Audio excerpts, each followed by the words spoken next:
పలాస నియోజకవర్గం కాశీబుగ్గలో వెంకటేశ్వర దేవాలయంలో నిన్న జరిగిన ప్రమాదంలో పలువురు మృతి చెందారు. కొందరు గాయాల పాలయ్యారు అని, దీనికి కారణం ఎవరు? ప్రభుత్వ నిర్లక్ష్యమని నేను భావిస్తున్నాను. మృతి చెందిన కుటుంబానికి తప్పనిసరిగా ప్రభుత్వం ఎక్స్‌గ్రేషియా ప్రకటించాలి అని, సుమారు 20 లక్షలు ఇవ్వాలి అని మా పార్టీ తరపున డిమాండ్ చేస్తున్నామని మాజీ మంత్రి ధర్మాన ప్రసాదరావు మీడియాకు తెలిపారు. దీనిపై ప్రభుత్వం తక్షణమే చర్యలు తీసుకోవాలి అని తెలియపరిచారు. పవిత్రమైనటువంటి దినం.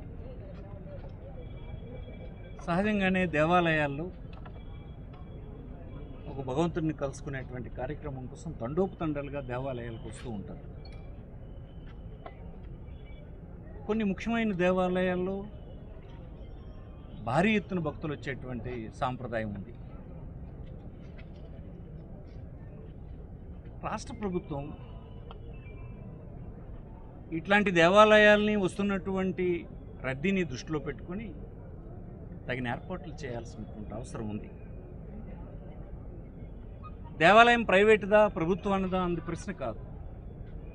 ప్రజల ప్రాణాలు కాపాడాల్సినటువంటి బాధ్యత. దానికోసం అనేకమైన డిపార్ట్మెంట్లతో రూపొందినటువంటి ప్రభుత్వం ఆ బాధ్యత వహించాల్సి ఉంటుంది. ప్రజాస్వామ్యంలో ప్రభుత్వాలకు ఇక్కడ స్పష్టంగా కనిపిస్తున్నది ఏంటంటే ప్రభుత్వ వైఫల్యం కనిపిస్తుంది. 2 కానిస్టేబుల్ వెళ్ళారని తెలిసింది. అంటే మీకు నోటీసులో ఉంది కదా, ఈ దేవాలయానికి విపరీతంగా భక్తులు వస్తారు, రద్దీ అవుతుంది అన్న విషయం వారి నోటీసులో ఉంది. నోటీసులో ఉండి కూడా మీరు తగిన ఏర్పాట్లు అక్కడ చేయలేకపోవడం వల్ల ఈనాడు ఈ 9 మంది మరణానికి దారితీసింది. సీరియస్గా ఇంజరీ అయినటువంటి 2, చిన్న చిన్న గాయాలతో మరొక 6 ఈనాడు హాస్పిటల్ పాలైనారు. ఈ సంఘటన ఇది ఒక్కటి కాదు, మనం చూస్తూనే ఉన్నాం. సింహాచలంలో ఇటీవల జరిగింది. పక్క రాష్ట్రాల్లో 2 రాష్ట్రాలకు చెందినటువంటి పౌరులు చనిపోయినటువంటి సంఘటనలు కూడా చూస్తున్నాం. ఇన్ని చూసిన తర్వాత కూడా ఎందుకు ప్రభుత్వం ఇలాంటి అంశాల పట్ల శ్రద్ధ వహించడం లేదు? ఎందుకు బాధ్యత రహితంగా ఉంటుంది? ఇది మాది కాదు అనేటువంటి భావన ఏంటి? మీదేంటి? ప్రజలకు సంబంధించినటువంటి ప్రాణాలను రక్షించే కార్యక్రమం ప్రభుత్వానికి కాకపోతే ఎవరిదవుతుంది? ఈ ఆలోచన తప్పని మనం చేస్తున్నాం. ఒకవేళ ప్రజాస్వామ్యంలో ఏర్పడిన ప్రభుత్వాలు బాధ్యత మాది కాదని తప్పించుకుంటే ఇక ఈ రాష్ట్ర ప్రజలు మరణాలకి అంతుండదని మీకు ఈ సందర్భం మనం చేస్తున్నాం. ప్రభుత్వం బాధ్యత వహించాల్సి ఉంటుంది. ఇది ప్రభుత్వ వైఫల్యంగానే భావిస్తాం మేము. అది పోలీసా, రెవెన్యూనా, ఇతర జనరల్ అడ్మినిస్ట్రేషనా, ఎవరైనా కానీ ప్రభుత్వ పరిధిలో ఉన్నటువంటి ఇన్ని డిపార్ట్మెంట్లు ఉన్నది దేనికి?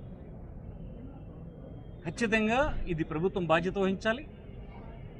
ఇలాగా సీరియస్గా జరుగుతున్నటువంటి ఇన్సిడెంట్ల పట్ల ప్రభుత్వం తల వంచుకోవాల్సినటువంటి పరిస్థితి ఉంది. నేడు గర్వంగా మాది కాదు అని తప్పించుకునేటువంటి ప్రయత్నం అమాయక ప్రజలకు చెప్పడం తప్ప అది బాధ్యత గల ప్రభుత్వం చెప్పేటువంటి మాట కాదని ఈ సందర్భం మనం చేస్తున్నా. ఈ వివరాలన్నింటిని ఇప్పటికే స్థానికంగా ఉండేటువంటి డాక్టర్ అప్పలరాజు గారు జగన్మోహన్ రెడ్డి గారికి తీసుకువెళ్ళడం జరిగింది. ఈనాడు ఇప్పుడు నేను చూసిన విషయాలను కూడా యథాతథంగా నాయకుడైనటువంటి జగన్మోహన్ రెడ్డికి వివరించడం జరుగుతుంది. ప్రతిపక్షంగా మేము స్పందించాల్సినటువంటి తీరు, డిమాండ్ చేయాల్సినటువంటి విషయాల్ని ఖచ్చితంగా మా పార్టీ తరఫున చేస్తాం. ఈ హాస్పిటల్లో ఉండే కుటుంబాలకి మేము తెచ్చినటువంటి ఒత్తిడి వల్లనైనా కొంత సహాయం జరిగేటట్టుగా ప్రయత్నం చేస్తాం. ఇక ముందైనా ఇట్లాంటి బాధ్యత లేని మాటలు మాట్లాడొద్దని ప్రభుత్వానికి నేను కోరుతూ ఉన్నా.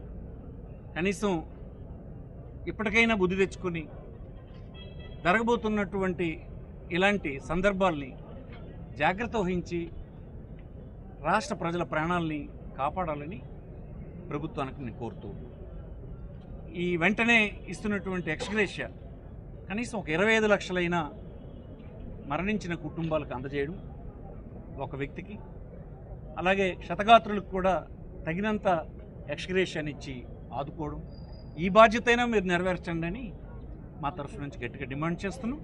ఇతర విషయాలుంటే పార్టీ తరఫు నుంచి ఈ వివరాలన్నీ చేరిన తర్వాత డిమాండ్ చేయడం జరుగుతుంది.